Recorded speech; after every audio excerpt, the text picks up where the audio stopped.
નમસ્કાર ખેડૂત મિત્રો, હું એજે મૂળિયા આપ સર્વ ખેડૂત મિત્રોનું હાર્દિક સ્વાગત કરું છું. ખેડૂત મિત્રો, ખેડૂત ખુશ તો બધા ખુશ, આ વાત લઈ આપણે દર વખતે કંઈક ને કંઈક નવી માહિતી સાથે મિત્રો મળીએ છીએ. મિત્રો, આજે આપણે વાત કરવી છે મગફળીના પાકની અંદર ગ્રોથ વધી ગયો છે અને તો શું કરવું. મિત્રો, ગ્રોથ જે છે એ વધી ગયો હોય તો કંઈ મૂંઝાવાની જરૂર નથી. જે ગ્રોથ વધ્યો છે તો એને એ પ્રમાણમાં જ જે છે પાંદડાઓ હશે, અને જો પાંદડાઓ વધારે સંખ્યામાં હશે તો ખોરાક પણ જે છે છોડ સાથે સારામાં સારી રીતે મેળવી શકશે.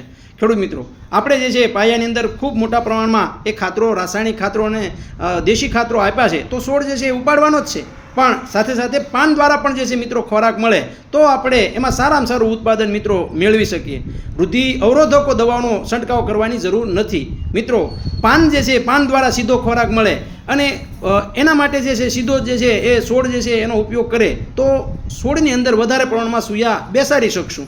મિત્રો, તો એના માટે જે છે એ મિત્રો આપણે ભલામણ કરતા હોઈએ છીએ એ પ્રોડક્ટ એટલે મિત્રો વરદાન જે છે એક પંપમાં 30 ml નાખી અને છંટકાવ કરવામાં આવે તો એનું ખૂબ સારું પરિણામ મિત્રો મળે છે. સાથે સાથે મિત્રો, આ મગફળીની અંદર આપણે કહીએ ને કે ભાઈ જે આપણા ઉપરના ફોલિસ પેયરો જે છે એ ફોલિસ પેયર ખાતરો જેમ કે 12 61 00 13 0 45 અથવા જે છે એ 052 34 આમાંથી કોઈ પણ એક જે છે એ એક પંપમાં 100 ગ્રામ નાખી અને સાથે સાથે આ વરદાન જે છે એક પંપમાં 30 ml નાખીને છંટકાવ કરવામાં આવશે તો ખેડૂત મિત્રો ખૂબ સારું પરિણામ એ મિત્રો મળશે. વૃદ્ધિ અવરોધકોના છંટકાવ કરવાથી, આડેધડ ઉપયોગ કરવાથી મિત્રો ઉત્પાદન ઉપર જે છે એની માઠી અસર જે છે જોવા મળે છે.